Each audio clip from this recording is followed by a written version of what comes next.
Every evening after school, the children used to go to the demon's garden to play. It was a very large and beautiful garden.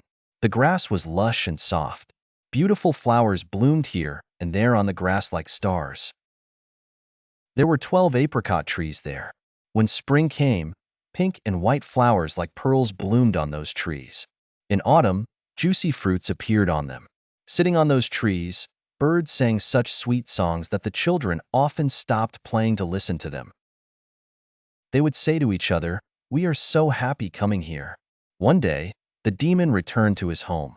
He had gone to meet his friend Carnus the demon and had stayed there for 7 years.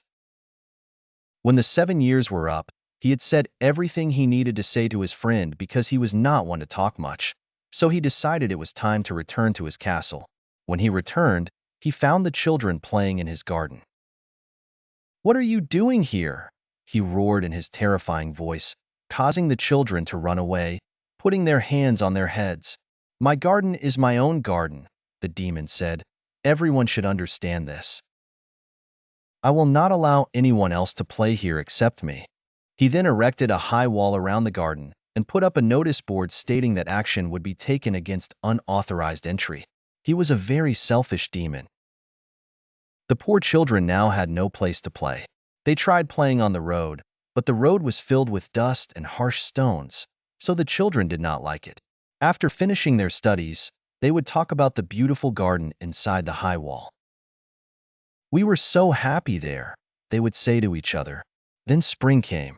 Tiny buds blossomed all over the countryside, and little birds began to chirp.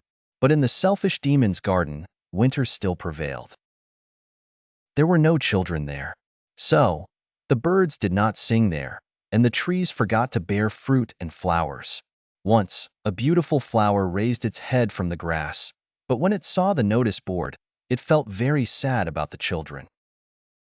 It then sank back into the ground. Now, there were only snow and fog, the only happy things. "Spring has forgotten this garden," they said. "Now we will stay here all year round." The snow covered the grass with its vast white blanket, and the fog painted all the trees in silver. They even invited the northern wind to stay with them. He came dressed in his fur clothes and spent the whole day wandering in the garden. He removed the chimney caps. "This is a very enjoyable place," he said. "We should even invite the storm to come here."